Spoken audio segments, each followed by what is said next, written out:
Alhamdulillah pada hari ini kita bisa berkumpul di siang hari ini. Tentunya setelah menyelesaikan aktivitas kita di kelas. Dan untuk kesempatan kali ini saya mohon waktu Bapak Ibu untuk kita duduk bersama-sama, kita sharing ilmu khususnya tentang budaya positif di sekolah. Pertama-tama marilah kita panjatkan puji serta syukur kita kepada Allah SWT karena atas berkat rahmatnya, hidayahnya kita semua sampai detik ini diberikan kesehatan, sehat walafiat.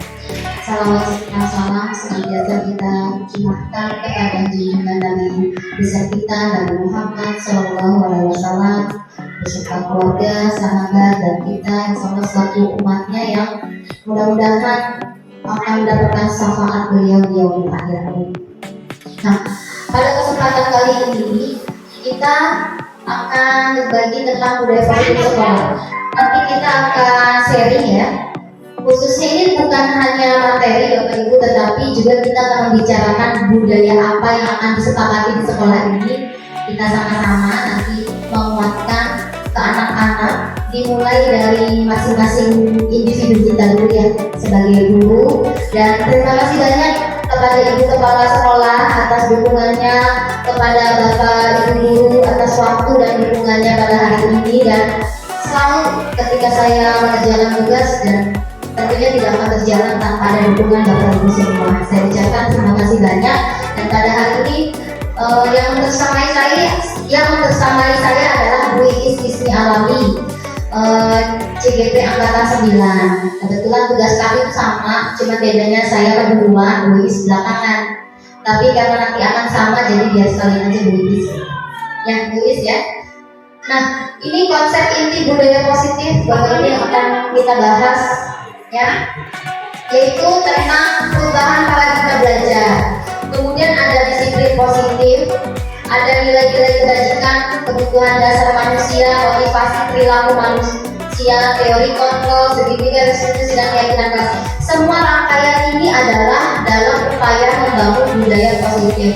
Kalau kita bicara tentang budaya, pasti semua sepakat ya, itu yang berkenaan dengan nilai-nilai kebaikan yang sudah berlangsung di sekolah ini, dan itu sudah berlangsung lama.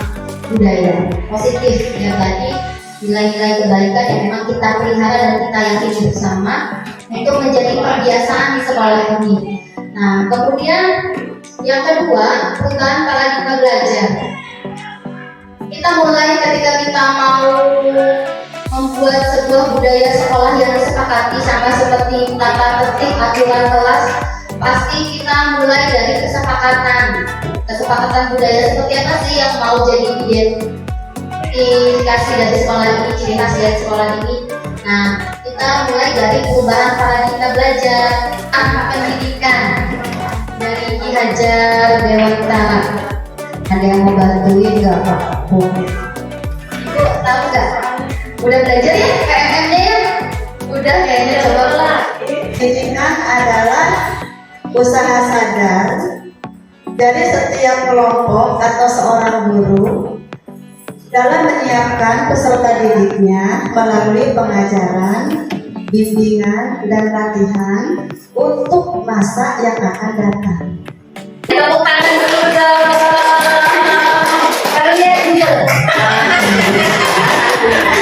Ya, nggak apa-apa ya Bu.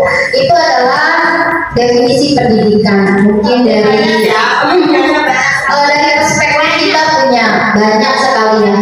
Nah, ini kalau dari Ki Hajar Dewantara, kita harus merubah paradigma berpikir kita ya tentang belajar, bahwa nilai filosofis pendidikan Ki Hajar Dewantara adalah bagaimana guru itu dapat menciptakan ekosistem pendidikan yang berpihak pada murid dengan mengakomodir apa yang menjadi kebutuhan murid sesuai dengan karakteristiknya dalam upaya menunjukkan profil pelajar Pancasila. Jadi kalau kita coba cermati, pengertian itu sesuai dengan karakteristik IKN ya. Nah, kurikulum Merdeka yang saat ini sedang kita coba terapkan ya. Jadi dalam kurikulum Merdeka itu konsep yang sedang digagas dalam pembelajaran kita adalah pembelajaran berdiferensiasi, Bu. Jadi yang mengakomodir semua karakteristik siswa. Jadi menurut Ki Hajar Dewantara bahwa pendidik itu harus mampu memahami setiap karakteristik peserta didiknya, setiap individu punya ciri khasnya masing-masing. Jadi kita harus bisa memenuhi kebutuhan belajar peserta didik sesuai dengan kebutuhan belajar mereka, sesuai dengan potensi, bakat, dan karakteristiknya. Nah, ini tentang nilai kebajikan. Bu Agis yang hafal. Kalau nilai kebajikan dalam kurikulum Merdeka itu sesuai dengan dimensi profil belajar Pancasila. Sok atuh bantuin apa itu dimensi profil belajar Pancasilanya? Mau ada yang bantuin, Bagis? Ada 6. Belajar Pancasila, Beriman dan bertakwa pada Tuhan Yang Esa dan berakhlak mulia, berkebinekaan global, gotong royong mandiri, kreatif dan bernalar etis. ayo sama-sama. Coba bagi lagi ada gerakannya. Ya, boleh saya nyanyi. Belajar Pancasila, beriman dan bertakwa pada Tuhan Yang Esa dan berakhlak mulia, berkebinekaan global, gotong royong mandiri, kreatif dan bernalar kritis. Belajar Pancasila, beriman dan bertakwa pada Tuhan Yang Esa dan berakhlak mulia, berkebinekaan global, gotong royong mandiri, kreatif dan bernalar kritis. Ya, ini nilai kebajikan. Kalau nilai kebajikan adalah nilai yang disepakati bersama lepas dari suku, bangsa, agama, dan latar belakang. Dalam Merdeka Belajar, seorang pendidik hendaknya dapat menanamkan nilai-nilai kebajikan yang bersumber dari dimensi Pancasila. Jadi sebetulnya setiap ekosistem dimanapun itu ya organisasi mempunyai nilai kebajikan sendiri ya. Nah, kalau dalam Merdeka Belajar nilai kebajikan yang disepakati adalah sesuai dengan dimensi Pancasila yang 6 tadi ya. Satu, nilai kebajikannya yaitu tentang beriman dan bertakwa dan berakhlak mulia. Berarti ini tentang nilai religius. Apakah sekolah kita sudah memiliki ini? Insya Allah sudah. Setiap Jumat ya Bu Dani ya. Enggak setiap Jumat ya, setiap pembiasaan ketika belajar gitu. Iya, dalam keseharian anak-anak kita insya Allah sudah. Kemudian selain berakhlak mulia, berkebinekaan global. Artinya kita menghargai perbedaan ya, apapun itu, tidak melihat latar belakang, ras, agama, tapi insya Allah di sini semuanya agamanya sama ya, tidak ada perbedaan, paling karakteristik ya, profil dan lain sebagainya. Dan ini juga saling tenggang rasa menghargai, insya Allah sudah ya ibu bapak ya di sekolah kita ya. Kemudian ada mandiri, gotong royong, masya Allah. Kalau mandiri, gurunya mandiri banget ya. Jadi semua sudah jadi karakteristik kita. Gotong royong kita semua sama-sama, termasuk anak-anak kita, insya Allah semuanya punya nilai-nilai kebajikan ini, tinggal nanti penguatannya. Kemudian, nah disiplin positif yang mau saya tanyakan ke Pak Tony. Pak Tony, insya Allah diaminkan ya. Nah pada hakikatnya kita semua adalah guru penggerak. Pak Tony, kalau mendengar kata disiplin, apa yang terlintas di benak Pak Tony? Menurut saya sih, kalau disiplin itu tepat waktu. Tepat waktu. Ada lagi? Selain tepat waktu itu apa lagi ya? Bertanggung jawab. Bertanggung jawab, disiplin ya. Ada lagi, udah cukup. Cukup sih tadi. Yang lain ada yang mau nambahin Bapak Ibu? Kalau kita dengar kata disiplin, pasti dekat dengan tata tertib, peraturan, betul tidak?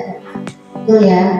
Nah, mau disiplin diri kita ataupun anak-anak kita, tapi ada sesuatu yang baru di sini. Konsepnya adalah disiplin positif.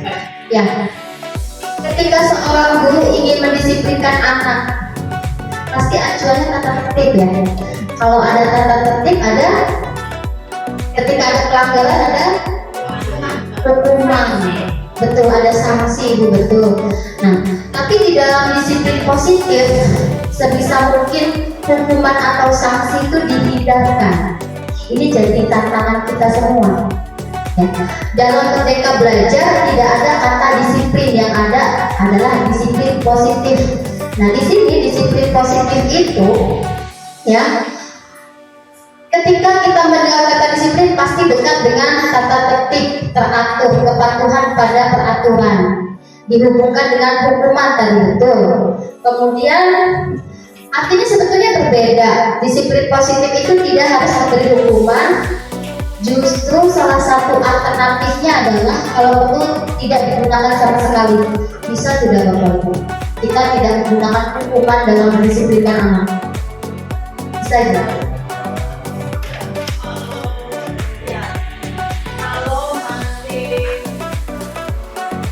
disiplin tanpa hukuman, sebetulnya kalau itu awal mula itu, kalau menerapkan disiplin tanpa hukuman itu akan susah ya. Jadi segala sesuatunya itu harus ada sanksi. Sanksi itu bukan terlalu berat ya. Jadi apapun itu bentuknya, yang penting jangan merugikan si anak. Itu merupakan sanksi. Nah, lama-kelamaan akan terbiasa. Sedangkan kalau disiplin positif tanpa hadiah dan tanpa hukuman, itu bermunculnya dari dalam diri sendiri, kesadaran kita. Tapi hal itu akan sulit. Mungkin ada, tapi bandingannya kan mungkin 101 ya. Karena semuanya itu mayoritas kita melakukan disiplin, jangankan anak, kita saja yang sudah tua, ada sanksi dan baru kita melaksanakan sesuatu itu. Semula pendapat saya sama ibu. Disiplin mendisiplinkan anak tanpa sanksi agak sulit karena lahir dari kesadaran. Nah, itu sudah dapat pengertiannya, Bu. Disiplin positif itu bagaimana kita mendorong kesadaran ke anak untuk mau, ya, untuk mau supaya anak itu mengikuti tata tertib tanpa ada keterpaksaan, adanya motivasi internal. Ini PR, saya juga belum bisa, sedang belajar ya. Makanya di konsep Merdeka Belajar ini ada disiplin positif. Nanti kita praktek bareng-bareng ya, Bu Is ya. Nah, ini ada beberapa hal yang masuk dalam disiplin positif. Misalnya fokus pada tingkah laku positif anak. Setiap anak itu pasti ada nilai-nilai kebaikannya ya, ada karakteristik yang baiknya. Sebetulnya pada hakikatnya tidak ada anak yang nakal. Yang ada adalah anak yang belum paham. Kemudian menghilangkan tingkah laku negatif anak tanpa omelan dan hukuman fisik. Ini juga jadi tantangan untuk kita semua untuk menerapkan disiplin positif. Karena kalau yang namanya hukuman itu gimana, Bu Is? Kalau hukuman dalam perspektif Bu Is gimana? Ketika menghukum anak Kelas 2, kalau hukuman anak itu selama ini saya tidak pernah merasa ya, kayak mengingatkan, diajak ngobrol dulu apa penyebabnya, kenapa bisa berbuat seperti itu, lalu ditanya lagi kayak gitu tuh benar apa enggak, terus harusnya sikapnya bagaimana. Nah, ketika anak bisa berpikir bahwa oh iya ternyata itu salah, diingatkan nanti penguatan, jangan dilakukan lagi ya. Jadi untuk sekarang saya tidak bosan-bosan untuk selalu mengingatkan, menasehati. Setelah fokus ke individunya langsung, berdua atau bertiga dengan itu tidak dipermalukan yang pertama juga ya. Nah kalau kita mempermalukan anak, memarahinya gitu, secara umum itu bisa juga mengakibatkan anak belum juga ya, kayak gitu. Jadi pendekatan aja terus seorang guru kepada anak didik dengan seperti itu, kemudian dia bisa menyadari supaya dia sadar, oh iya ternyata itu salah, mudah-mudahan tidak mengulangi. Betul apa yang diucapkan Bu Iis, ini sebetulnya konsep disiplin positif ya, cara untuk menumbuhkan kesadaran anak tanpa menghukum. Jadi hukuman dalam konteks ini adalah anak diberikan pandangan bahwa perbuatan itu kurang tepat. Jadi anak diajak berpikir, berdialog ya, untuk menemukan solusinya sendiri. Ini adalah disiplin positif. Jadi pendekatan kepada anak supaya anak ini mampu berdialog dengan dirinya sendiri, berpikir akan tindakannya ini baik atau tidak, sehingga dia ada kemauan untuk memperbaiki kesalahannya. Ini Bapak Ibu, selanjutnya kebutuhan dasar manusia. Saya dapat ilmu lagi bahwa pada dasarnya setiap dari kita pasti punya kebutuhan, betul nggak? Betul ya, punya kebutuhan, dan ketika kita berperilaku itu didasari dengan usaha untuk memenuhi kebutuhan dasar kita. Misalnya ketika kita mengidentifikasi si anak ini melakukan pelanggaran HAM, mungkin saja dalam motif dia melakukan sesuatu itu ada latar belakang kebutuhan yang hendak dia penuhi atau tidak terpenuhi. Misalnya ketika anak terlihat malas-malasan di kelas ya, ngantuk gitu ya, misalnya ngantuk kelihatannya tidak tertarik untuk mengikuti pelajaran, kebutuhan dasarnya ada yang tidak terpenuhi. Apa itu?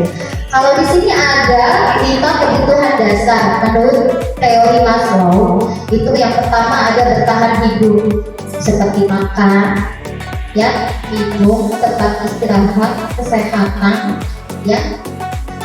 Nah ini termasuk bertahan hidup. Kemudian ada kebutuhan akan kebebasan. Ada anak yang mungkin jenuh belajar ya, belajar IPA, bosan, ngantuk, dia nggak ada motivasi untuk tertarik mencermati apa yang diajarkan oleh gurunya. Kalau dalam gaya belajar, mungkin anak ini sebetulnya kecenderungan gaya belajarnya kinestetik. Nah, karena ada kebutuhan akan kebebasan di situ, dia tidak merasa bebas di kelas sehingga dia tidak maksimal mengikuti pelajaran. Ada juga kebutuhan akan kasih sayang dan rasa diterima. Ada di kelas, misalnya anak itu cenderung pendiam, menarik diri dari komunitas atau kelompoknya. Ini juga termasuk salah satu kebutuhannya yang mungkin belum terpenuhi oleh si anak itu. Ada rasa ingin diterima gitu kan, kasih sayang dari teman-temannya, perhatian. Nah jadi seorang guru ketika mengidentifikasi anak ini kenapa melakukan tindakan A, B atau C, sebetulnya bisa lari dengan menganalisisnya dari kebutuhan dasar. Nah, motivasi perilaku manusia yaitu motivasi yang banyak sekali umumnya terjadi ketika seorang itu melakukan sesuatu. Yang pertama adalah untuk menghindari ketidaknyamanan atau hukuman. Yang kedua untuk mendapatkan imbalan atau penghargaan, dan yang ketiga menjadi orang yang mereka inginkan. Pertanyaan saya, anak-anak kita ketika dia tertib mengikuti aturan, motivasinya yang mana Bapak Ibu? Ada motivasi yang mendasari perilaku manusia. Yang pertama menghindari ketidaknyamanan atau hukuman. Yang kedua untuk mendapatkan imbalan. Yang ketiga untuk menjadi orang yang mereka inginkan dengan menghargai diri sendiri. Nah, teori kontrol ini ada miskonsepsi atau cara pandang yang salah. Yang pertama, guru itu bisa mengontrol atau mengendalikan siswa. Kemudian ilusi bahwa semua penguatan positif, efektif, dan bermanfaat. Ya betul, kalau semua penguatan positif pasti efektif dan bermanfaat. Bahwa kritik membuat orang merasa bersalah, dapat menguatkan karakter.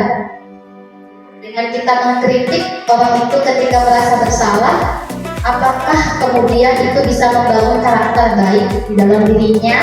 Nah, ini juga harus kita cermati lagi, dan orang dewasa mempunyai hak untuk memaksa.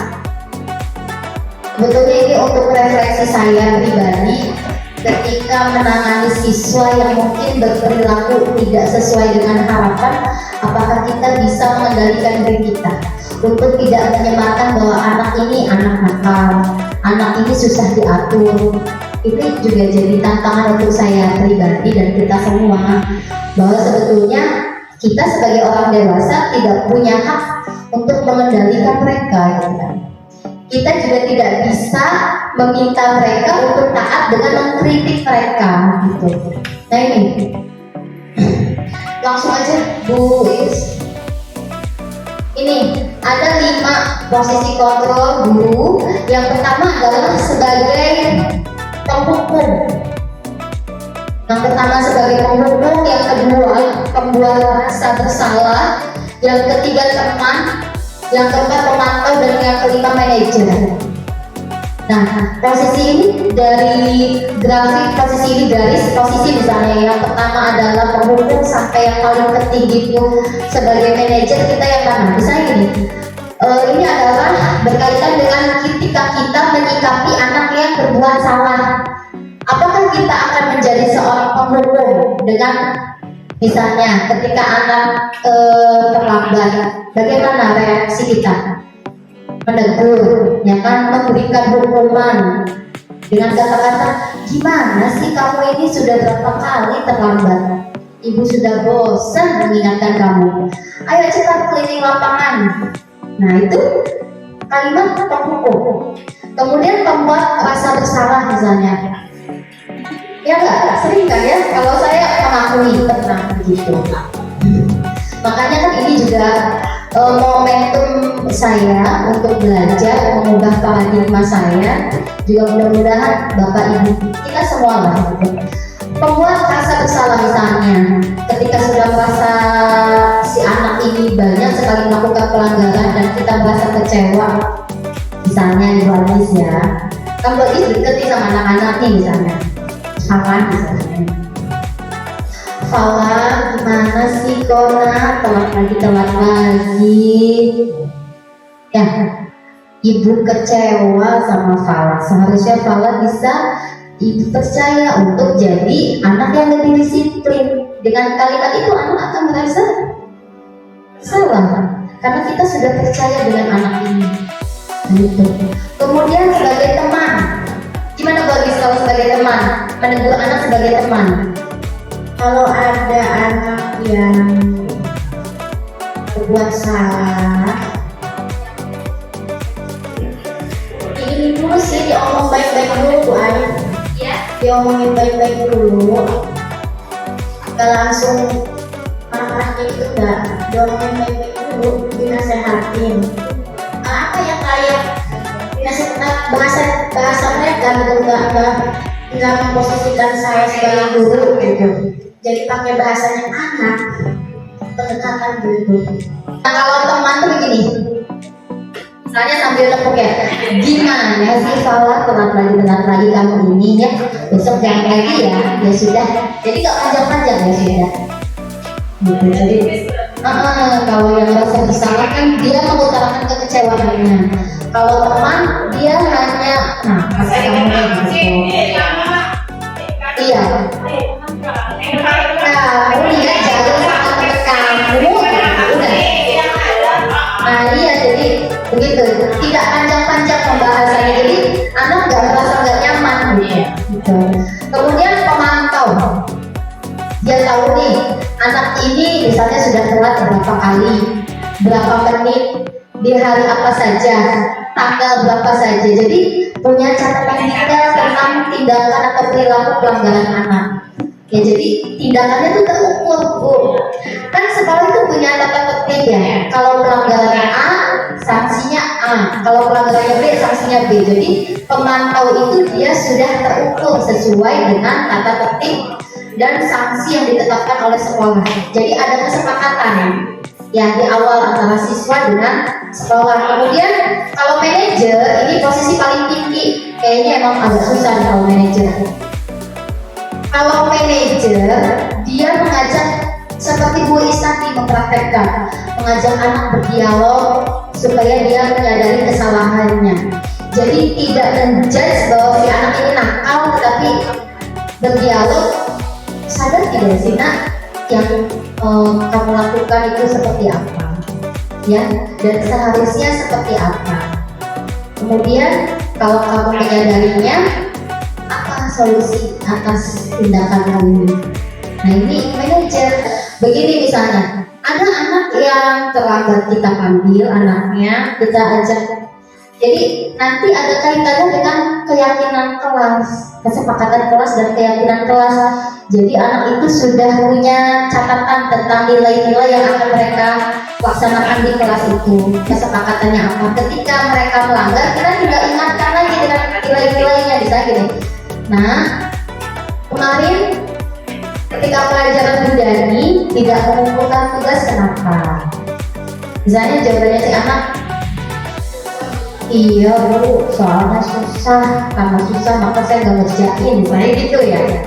Oh iya, jadi kita coba untuk menstabilkan identitas anak dulu nih, tidak ngejudge itu tidak boleh mah, itu salah, gini tidak, tapi karena susah jadi kamu tidak mengerjakan tugas. Iya Bu, yang dipraktekkan ya, yang saya dapatkan. Jadi kita coba untuk mengerti kenapa anak itu bertindak seperti itu, memahami, bukan melajimkan kesalahan si anak, bukan. Baik, memang kalau dalam kondisi sulit, setiap orang punya peluang untuk berbuat salah seperti itu. Jadi kamu bukan satu-satunya orang yang seperti itu, nah. Setiap orang punya peluang untuk berbuat salah. Jadi dia merasa bahwa tindakannya itu dipahami.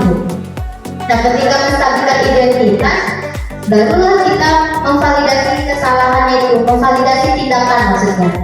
Baik, kalau begitu, apakah tindakan kamu sesuai dengan keyakinan kelas yang sudah kita sepakati, misalnya tentang tanggung jawab?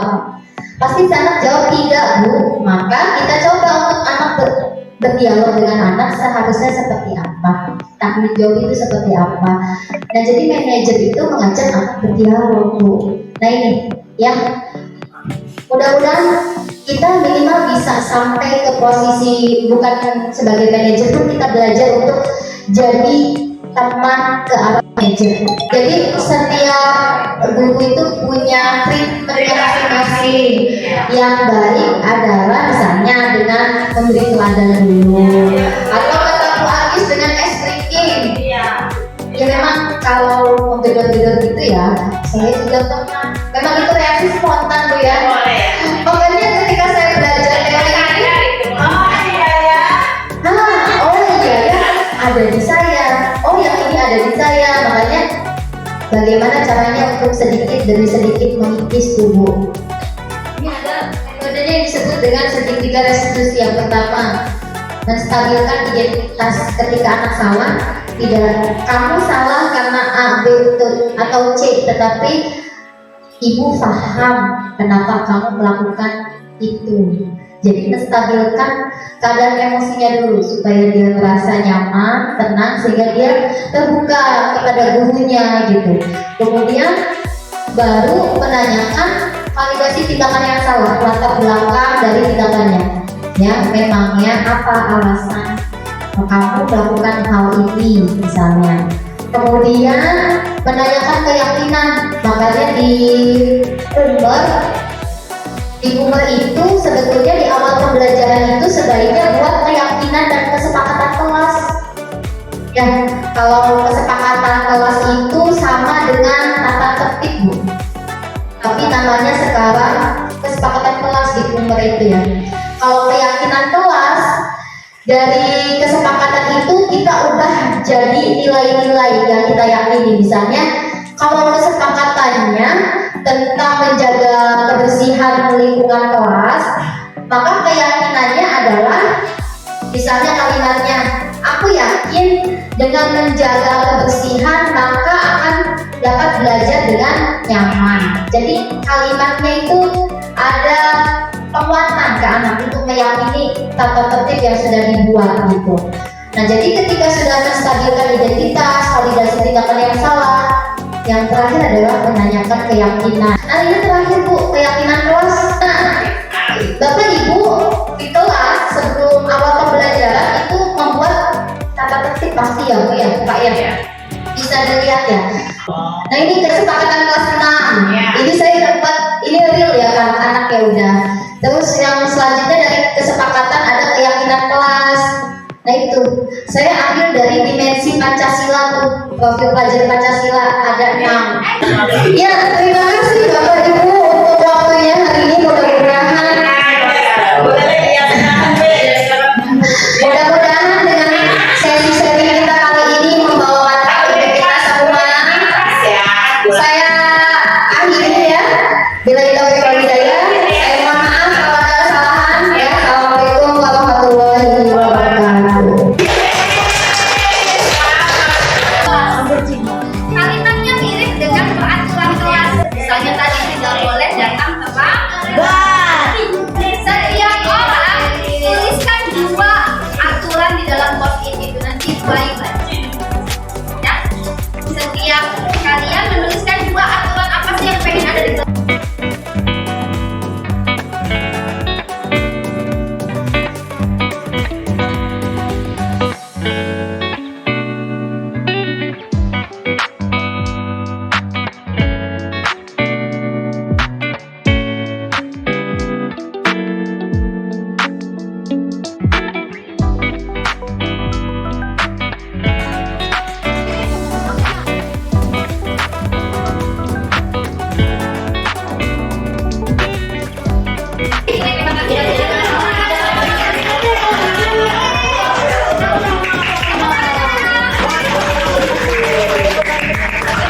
Untuk non-kognitif, untuk melihat minat kalian, karakter kalian, gaya belajar kalian, ya.